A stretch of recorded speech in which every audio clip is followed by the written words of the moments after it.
Hello students, आप सभी ठीक होंगे, है ना। तो चलिए आज हम शुरू करते हैं पाठ 8 नील परी। क्या है पाठ 8? नील परी यानी नीले रंग की परी। ठीक है, तो आप देख रहे हो कि नीले रंग की परी का पिक्चर भी यहाँ पर है ना। तो आज हम नील परी पाठ है वो पढ़ेंगे। इस पाठ में आपको नील परी के बारे में बताया गया है। ठीक है, तो चलिए हम शुरू करते हैं।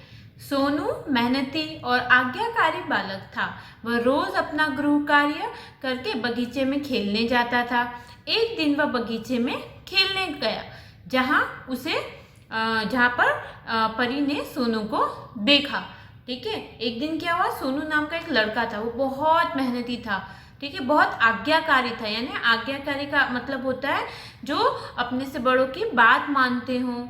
ठीक है, अपने से बड़े जो कहते हैं वही करते हों। और मेहनती था, यानी उसको अगर कोई कार्य मिलता था तो वो अपनी पूरी लगन के साथ, पूरी मेहनत के साथ उसे करता था। तो वो एक बहुत ही मेहनती और आज्ञाकारी लड़का था। अपना रोज गृह कार्य यानी जो उसे होमवर्क में मिलता था, पहले वो अपना होमवर्क खत्म करता था और उसके बाद वो बगीचे में खेलने जाता था। एक दिन जब वो बगीचे में खेलने गया तो उसे वहां पर जो परी होती है, नील परी, उसने सोनू को देखा। फिर क्या हुआ, वो दूसरे बच्चों को झूला झूला रहा था। नील परी उसके पास गई तो सोनू ने हैरानी से पूछा, क्या तुम परी रानी हो? हाँ हाँ, क्यों, यकीन नहीं आता? कहकर नील परी मुस्कुराने लगी। ठीक है, एक दिन क्या हुआ, जब वो बच्चों को झूला दे रहा था, जब वो बगीचे में खेलने गया तो वो दूसरे बच्चों को झूला दे रहा था। ठीक है, झूला झूला रहा था।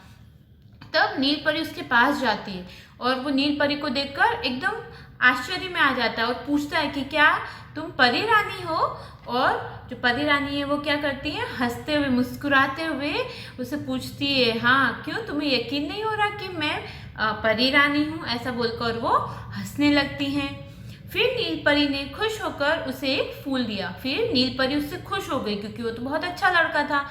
तो उसने जो नील परी थी उसने एक बहुत ही खूबसूरत सा फूल सोनू को दिया।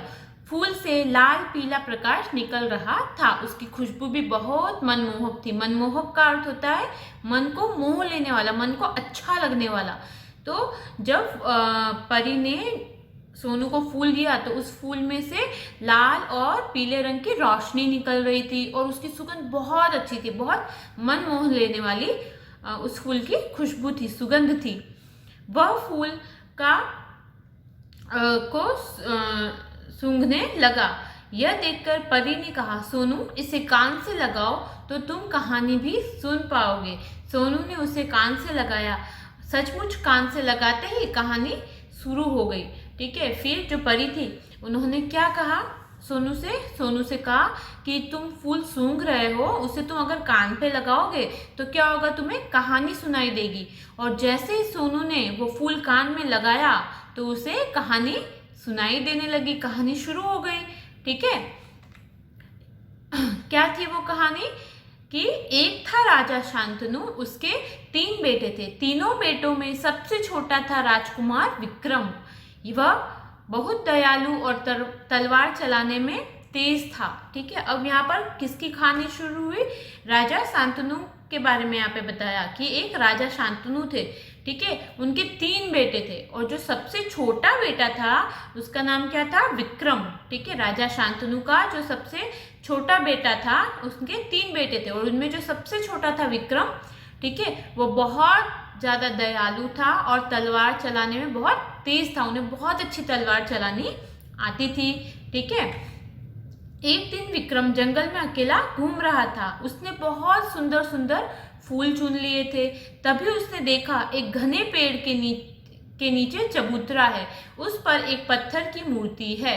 ठीक है, एक दिन क्या हुआ, जो राजा शांतनु थे उनका जो छोटा पुत्र था विक्रम, वो जंगल में अकेला घूम रहा था। तो उसने बहुत वहां पे उस जंगल में बहुत सुंदर सुंदर फूल थे। ठीक है, तो वो फूलों को चुनने लगा। तभी उनको क्या दिखा कि एक बहुत बड़े घने पेड़ के नीचे एक चबूतरा था। चबूतरा मतलब एक सीमेंट से बना हुआ बोलते हैं ना, जिसपे हम बैठते हैं, सीमेंट से बना हुआ एक ओटा जिसे हम बोलते हैं, जिसपे लोग बैठते हैं। ठीक है, तो उन्होंने देखा कि घने पेड़ के नीचे एक चबूतरा था और उस चबूतरे पर एक मूर्ति थी पत्थर की। ठीक है, फिर क्या हुआ, विक्रम ने वहां जाकर उस मूर्ति के चरणों में फूल चढ़ाए और आंखें बंद कर प्रार्थना करने लगा।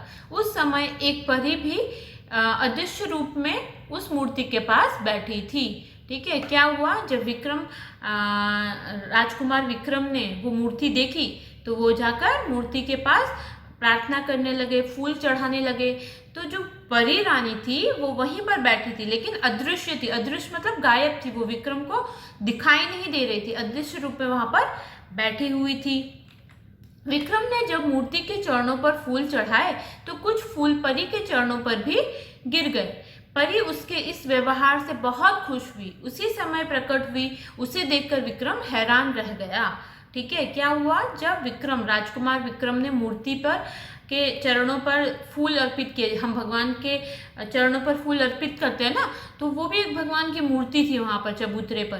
तो चबूतरे पर जो मूर्ति थी वहां पर राजकुमार विक्रम ने फूल अर्पित किए। तो जो परी रानी वहां पर अदृश्य रूप में बैठी थी, उसके चरणों में भी कुछ फूल गिर गए और वो बहुत खुश हो गई राजकुमार से और उसके सामने प्रकट हो गई और विक्रम उसे देखकर हैरान हो गए, आश्चर्य में पड़ गए। ठीक है, तो बच्चों ये कहानी आज हम यहीं तक पढ़ेंगे। आप लोग अब तक हमने जो भी कहानी पढ़ी है एक बार फिर से उसे पढ़िए, कठिन शब्दों को लिखकर और याद कीजिए। ठीक है, तो चलिए आप लोग अपना ध्यान रखिए, घर पर रहिए, सुरक्षित रहिए। धन्यवाद।